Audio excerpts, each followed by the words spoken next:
ਅਸਲਾਮੁਅਲੈਕੁਮ। ਕਿਵੇਂ ਹੋ ਗਾਇਸ? ਹਾਜ਼ਰ ਰਹੋ ਤੇ ਵਸਦੇ ਰਹੋ। ਰੱਬ ਤੁਹਾਨੂੰ ਦੇਵੇ ਢੇਰੋਂ ਖੁਸ਼ੀਆਂ। ਆਮੀਨ ਸੁਮਾ ਆਮੀਨ।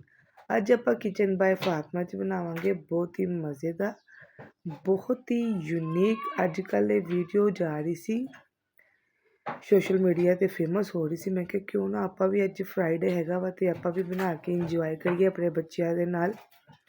ਬਿਸਮਿਲ੍ਲਾਹਿਰ ਰਹਿਮਾਨਿਰ ਰਹੀਮ। ਮੈਂ ਲਿਆ ਵਾ ਪਾਸਤਾ। ਹਾਂਜੀ, ਇੱਕ ਪੀਸ ਲਿਆ ਮੈਂ ਚੈਸਟ ਦਾ। ਫੋਕ ਦੀ ਮਦਦ ਨਾਲ ਉਹਦੇ ਅੰਦਰ ਸੁਰਾਖ ਕੀਤੇ ਆ। ਉਸ ਤੋਂ ਬਾਅਦ ਆਪਾਂ ਇਹਦੇ ਵਿੱਚ ਮਸਾਲੇ ਡਾਲਣੇ ਜਿਹੜੇ ਆਪਣੀ ਕਿਚਨ ਦੇ ਵਿੱਚ ਮੌਜੂਦ ਆ। ਕੋਈ ਮੈਂ ਨਹੀਂ ਕਿਹਾ ਤੁਸੀਂ ਆਹ ਮਸਾਲਾ ਲੈ ਜਾਓ, ਆਹ ਨਹੀਂ। ਤੁਹਾਡੇ ਇਹਦੇ ਨਾਲ ਹੀ ਬਹੁਤ ਅੱਛਾ ਫਲੇਵਰ ਆਉਣਾ। ਹਾਫ ਚਮਚ ਕਾਲੀ ਮਿਰਚ, 1 ਚਮਚ ਦੜਾ ਮਿਰਚ, ਹਾਫ ਚਮਚ ਨਮਕ ਤੇ 1 ਹੀ ਚਮਚ ਮੈਂ ਡਾਲਿਆ ਵਾ ਸੁੱਕਾ ਧਨੀਆ ਦਾ ਪਾਊਡਰ। ਉਸ ਤੋਂ ਬਾਅਦ 1-2 ਚਮਚ ਚਿੱਲੀ ਸੌਸ ਤੇ 1-2 ਚਮਚ ਦੇ ਆ ਮੈਂ ਸੋਇਆ ਸੌਸ ਦੇ। ਇਹਨੂੰ ਆਪਾਂ ਅੱਛੀ ਤਰ੍ਹਾਂ ਮਿਕਸ ਕਰਕੇ ਅੱਧੇ ਘੰਟੇ ਵਾਸਤੇ ਇਹਨੂੰ ਆਪਾਂ ਨੇ ਫਰੀਜ਼ਰ 'ਚ ਰੱਖ ਦੇਣਾ ਵਾ। ਜਿਸ ਤਰ੍ਹਾਂ ਹੀ ਆਪਣਾ ਇਹ ਮਿਕਸ ਹੋਊਗਾ ਅਤੇ ਆਪਾਂ ਨੇ ਆਪਣੀ ਸੌਸ ਬਣਾਉਣੀ ਹੈ।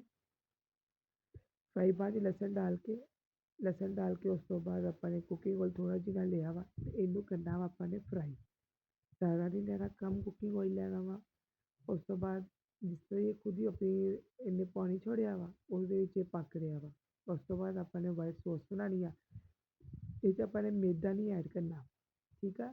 2 ਚਮਚ ਕਰੀਮ ਦੇ ਲਏ ਆ, 1 ਪਿਆਲੀ ਦੁੱਧ ਦੀ ਲਈ ਆ। ਉਸ ਤੋਂ ਬਾਅਦ 2 ਚਮਚ ਵਿੱਚ ਮੈਂ ਲਏ ਆ ਮਾਇਓਨੀਜ਼ ਦੇ, ਹਾਫ ਚਮਚ ਨਮਕ, ਹਾਫ ਚਮਚ ਦੜਾ ਮਿਰਚ, ਠੀਕ ਆ। ਇਹਨੂੰ ਵੀ ਆਪਾਂ ਇਹਦੀ ਸੌਸ ਬਣਾਉਣੀ ਹੈ। ਥੋੜ੍ਹਾ ਜਿਹਾ ਕੁਕਿੰਗ ਆਇਲ ਲੈ ਕੇ ਉਹ 'ਚ ਲਸਣ ਡਾਲਣਾ ਵਾ। ਲਸਣ ਤੋਂ ਬਾਅਦ ਆਪਾਂ ਨੇ ਆਪਣੀ ਸੌਸ ਬਣਾ ਲੈਣੀ ਹੈ, ਠੀਕ ਆ।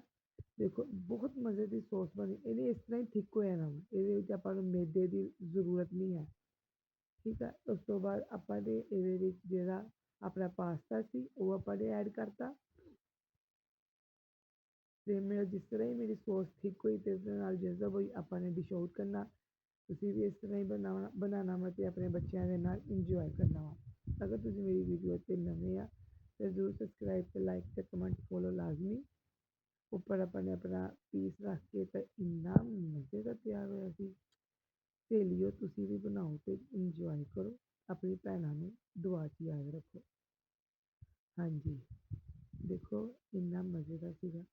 ਮੇਰੇ ਬੱਚਿਆਂ ਨੇ ਤਾਂ ਬਹੁਤ ਇੰਜੋਏ ਕੀਤਾ। ਤੁਸੀਂ ਵੀ ਆਪਣੇ ਬੱਚਿਆਂ ਨੂੰ ਇੰਜੋਏ ਕਰਾਓ ਅਤੇ ਮਜ਼ਾ ਕਰੋ। ਓਕੇ, ਅੱਲਾ ਹਾਫਿਜ਼। ਟੇਕ ਕੇਅਰ, ਆਪਣਾ ਖਿਆਲ ਰੱਖੋ ਜੀ।